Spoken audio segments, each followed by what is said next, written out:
Assalamualaikum warahmatullahi wabarakatuh. Selamat siang semuanya. Selamat siang juga buat Bapak Arif, selaku dosen mata kuliah ketiga. Hari ini saya Raditya Rizali, mahasiswa EC6 PNJ Jatiwaringin. Hari ini saya akan membahas tentang Undang-Undang Nomor 13 Tahun 2003.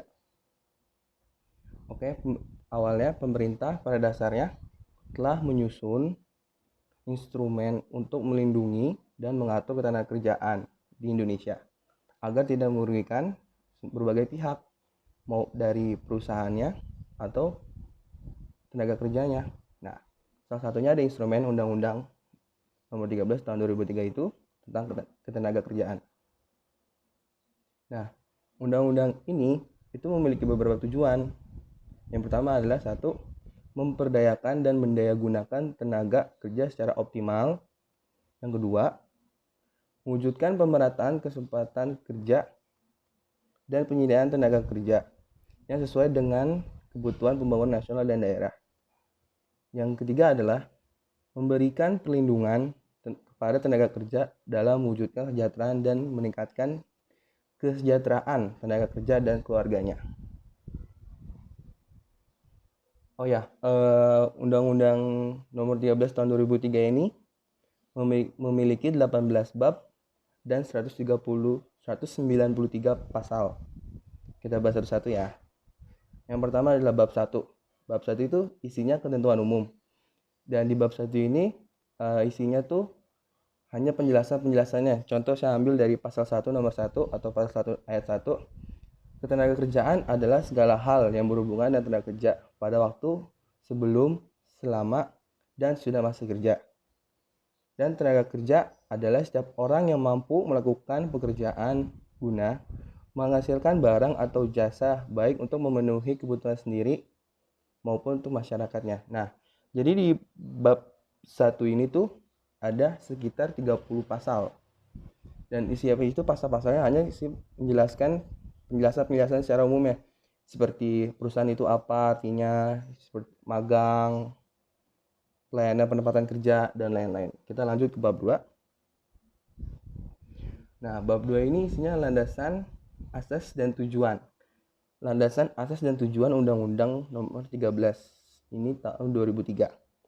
Nah, undang-undang ini berlandaskan Pancasila dan Undang-Undang Dasar 1945. Dan undang-undang ini diselenggarakan atas asas keterpaduan dengan koordinasi fungsional pusat dan daerah. Dan undang-undang ini bertujuan memberdayakan dan mendayagunakan tenaga kerja secara optimal dan manusiawi. Kita lanjut ke bab 3. Bab 3 ini isinya adalah kesempatan dan perlakuan yang sama. Jadi di setiap perusahaan itu semua tenaga kerja harus mempunyai perlakuan yang sama. Tidak dibeda-bedakan, maupun itu lulusan SMP, SMA, D3 atau S1-nya semua sama haknya. Nah, ini ya. Contohnya di pasal 5 adalah setiap tenaga kerja memiliki kesempatan yang sama tanpa diskriminasi untuk memperoleh pekerjaan. Dan setiap pekerja atau buruh berhak memperoleh perlakuan yang sama tanpa diskriminasi pengusaha. Jadi bab 3 ini isinya tentang kesempatan dan perlakuan yang sama untuk tenaga kerja dalam perusahaan. Dan bab 4 ini adalah masuk ke perencanaan tenaga kerja dan informasi tenaga kerjaan. Isinya tuh ada contoh seperti pasal 7 ayat 1, dalam rangka pembangunan ketenaga kerjaan, pemerintah menetapkan kebijakan dan menyusun perencanaan tenaga kerja. Jadi sebelum perusahaan untuk memulai, pemerintah itu sudah menentukan kebijakan-kebijakannya. Jadi tidak bisa di luar membuat kebijakan di luar dari keputusan pemerintah. Kita lanjut aja ke bab 5. Nah, bab 5 ini apa, Pak? Bab 5 itu isinya adalah pelatihan kerja. Jadi setiap perusahaan setelah merekrut karyawan baru itu diselenggarakan atau dibekali untuk pelatihan kerja. Jadi tidak semena-mena mereka langsung lulus rekrutmen langsung kerja, tidak. Tapi mereka harus melakukan pelatihan kerja dulu, seperti ada di pasal 11 dan pasal 9. Kita ke bab 6. Bab 6 itu adalah penempatan tenaga kerja. Jadi setiap tenaga kerja itu mempunyai hak dan kesempatan yang sama untuk memilih, mendapatkan, atau pindah kerjaan dan memperoleh penghasilan yang layak di dalam atau di luar negeri. Jadi ini di bab ini untuk menentukan penempatan kerja. Jadi setiap tenaga kerja itu berdasarkan asas terbuka, bebas, objektif, serta adil. Jadi mereka itu bebas untuk memilih penempatan kerja dalam bakat mereka masing-masing. Bab 7 ini masuk adalah perluasan kesempatan kerja. Pemerintah bertanggung jawab mengupayakan perluasan kesempatan kerja baik dalam atau luar hubungan kerja. Jadi pemerintah itu membuat perluasan kesempatan kerja. Jadi kerjanya tidak hanya situ saja, tidak lingkungan itu saja, mungkin bisa di dalam negeri atau luar negeri. Dan kebijakan ini semua ada di bab 7. Kita lanjut ke bab 8. Nah, ini lagi rame nih. Bab 8 itu adalah penggunaan tenaga kerja asing. Banyak nih yang bilang, kok ada sih nih, maaf ya saya bukan rasis, mungkin ada sih nih orang Chinese nih, oh ini ada orang India nih kan, kita kan pribumi atau kita orang Indonesia nih, kenapa mereka? Nah, di bab 8 ini dibahas itu tenaga kerja asing itu enggak semena-mena mereka kerja. Contoh mereka harus punya ahlinya masing-masing. Seperti misalnya ada mesin baru dari Cina. Gak mungkin kan orang Indonesia mengerti mesin Cina dan pasti keputusan perusahaan untuk memanggil vendor yang orang Cina tersebut. Kita lanjut ke bab 9. Nah, bab 9 ini ada hubungan kerja. Jadi sebelum kita tanda tangan kerjasama pasti ada dong perjanjiannya. Contoh misalnya masuk ke jam berapa, terus pulangnya jam berapa, hal yang boleh dilakukan dan hal yang boleh dilakukan. Semua terdapat di bab 9 ini nih, hubungan kerja. Contohnya tuh perjanjian kerja dibuat secara tulis atau lisan. Jadi tidak semuanya surat atau menyurat, jadi ada yang tertulis dan secara lisan. Kita masuk ke bab 10. Nah, bab 10 agak banyak nih. Bab 10 itu yang pertama adalah bab 10 itu isinya adalah perlindungan, pengupahan, dan kesejahteraan. Nah, bagian satunya adalah perlindungan. Pertama ada penyandang cacat. Penyandang cacat itu adalah pasti dia mempunyai hak sama untuk bekerja. Jadi pengusaha mempekerjakan tenaga kerja yang penyandang cacat wajib, ini hukumnya wajib, memberikan perlindungan sesuai dengan jenis dan derajat kecacatannya. Dan perlindungan sebagaimana dimaksud pada ayat tadi dilaksanakan sesuai peraturan undang-undangan. Yang kedua adalah setelah tadi penyandang cacat, kita bahas ke masuk kedua, yaitu anak. Nah, anak-anak ini tuh dilarang untuk bekerja dalam suatu perusahaan. Dan anak-anak ini pun dilarang membayar pekerjaan yang baik, berat, atau buruk, itu masih dilarang oleh undang-undang. Nah, yang ketiga ini adalah perempuan nih. Karena perempuan itu pasti beda dong dengan laki-laki, mungkin dari fisiknya atau staminanya, mungkin dia ada haid atau mungkin dia hamil. Nah, tapi di sini adalah pengusaha dilarang mempekerjakan pekerja atau buruh perempuan yang hamil menurut keterangan dokter. Jadi kalau memang mungkin dia udah hamil dan tidak bisa untuk kerja lagi, itu perusahaan dilarang untuk nyuruh mereka masuk. Nah, dalam ini tuh perusahaan ini tuh harus wajib menyediakan angkutan antar jemput bagi pekerja yang perempuan itu. Nah, yang keempat itu adalah waktu kerja. Jadi nggak ada tuh yang kerja 24 jam, kerja 18 jam, semuanya itu sudah diatur dengan undang-undang. Contoh di ini nih, bagian 4 itu waktu kerja. Saya bahas adalah ini, dalam 7 jam 1 hari dan 40 jam 1 minggu untuk 6 hari. Jadi itu dalam seminggu itu tuh nggak mungkin ada yang full 7 hari 24 jam, pasti ada waktu-waktunya tersebut. Nah, di luar kerja jam itu disebutnya lembur. Nah, di lembur itu pasti ada upah tersendiri dari gaji pokok tersebut. Nah, ini adalah yang kelima adalah keselamatan dan kesehatan kerja. Setiap pekerja atau buruh mempunyai hak perlindungan sama, mulai dari kesehatan, keselamatan kerja, moral, kesusilaan, dan perlakuan yang sesuai dengan harkat martabat manusia setara nilai agama. Jadi tidak bisa menyimpang dari itu ya. Nah, bagian 2 ini adalah pengupahan. Jadi setiap pekerja atau tenaga kerja atau buruh yang sudah bekerja dalam perusahaan itu hukumnya wajib untuk diberi upah atau gaji, dan tidak boleh memberi gaji itu di bawah kebijakan contoh kayak UMK, UMR itu tidak boleh. Semuanya itu sudah diatur dengan undang-undang ini.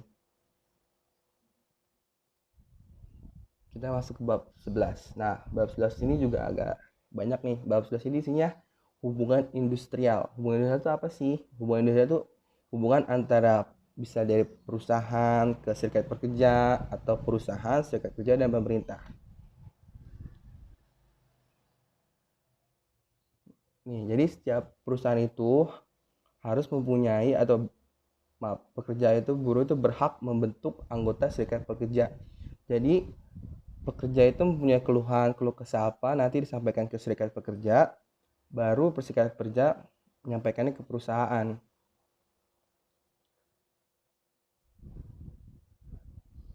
Nah, ini adalah lembaga kerja sama bipartit bagian 4 tadi bab 11 tadi ya. Jadi perusahaan itu bisa bekerja sama bipartit. Bipartit itu dua komunikasi setahu saya. Jadi lembaga kerja bipartit adalah pertama adalah antara perusahaan dan serikat pekerja, itu namanya bipartit. Dan satu lagi adalah tripartit. Tripartit itu adalah dari mulai komunikasi antara perusahaan, serikat pekerja, dan pemerintah.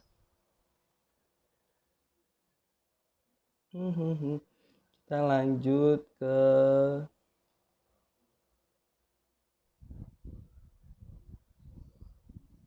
nih, lembaga penyelesaian perselisihan perusahaan. Di paragraf satunya adalah penyelesaian perselisihan hubungan industrial wajib dilaksanakan oleh pengusaha atau pekerja atau buruh atau serikat pekerja secara musyawarah.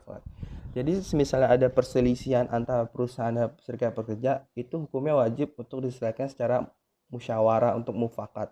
Jadi tidak bisa semena-mena untuk main hakim sendiri atau satu belah pihak. Semuanya harus dilakukan secara dua belah pihak antara pengusaha dan serikat pekerja tersebut. Nah, hak pekerja untuk apabila mereka tidak suka dalam keputusan perusahaan adalah mereka mempunyai hak yaitu mogok kerja. Tapi mogok kerja ini tuh tidak semena-mena kalian misalnya mogok kerja nih, besok kita mogok, nggak bisa. Karena mogok kerja itu minimal harus ada 7 hari pemberitahuan untuk perusahaan bahwa serikat buruh itu atau pekerja itu akan melakukan mogok kerja. Nah, itu untuk contoh pekerja yang tidak suka dengan keputusan perusahaan, maka mereka melakukan mogok kerja. Tetapi apabila perusahaan tidak suka atau tidak setuju dengan serikat pekerja itu, maka perusahaan dapat melakukan yaitu lockout. Lockout itu adalah penutupan perusahaan. Jadi penutupan perusahaan itu adalah mematikan atau memberhentikan semua aktivitas dalam perusahaan. Nah, kita lanjut ke bab 12. Bab 12 ini adalah pemutusan hubungan kerja. Dia mulai dari pasal 150. Jadi di sini tuh dibahas nih pemutusan kerja. Jadi tidak bisa semena-mena untuk perusahaan atau memutuskan suatu hubungan kerja kepada pekerja tersebut. Yang bab 13 adalah pembinaan. Sama seperti kayak pelatihan kerja. Jadi setiap perusahaan itu wajib memberikan pembinaan, pembekalan untuk pekerjaannya masing-masing.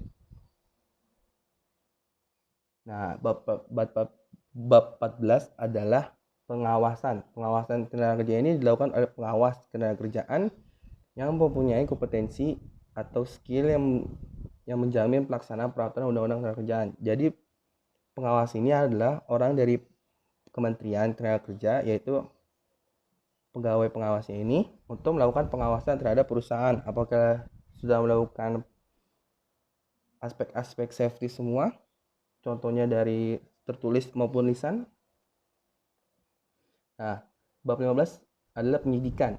Setelah melakukan pengawasan, apabila dirasa ada yang salah, maka pegawai pengawas itu berhak untuk melakukan penyidikan terhadap perusahaan tersebut atau serikat perusahaan tersebut, karena mereka punya wewenang khusus dari penyidik pegawai negeri sipil tersebut. Nah, nih bab 16 itu adalah ketentuan pidana dan sanksi administratif. Ini bagian satunya ada ketentuan pidana. Jadi apabila suatu perusahaan itu melanggar dari undang-undang tersebut, maka contohnya adalah direksinya adalah digangguan sanksi pidana penjara paling singkat 2 tahun atau paling lama 5 tahun. Nah, dendanya adalah 200 juta sampai 500 juta. Itu adalah hukuman untuk direksi yang atau perusahaan yang melakukan pelanggaran terhadap Undang-Undang Nomor 13 Tahun 2003 ini.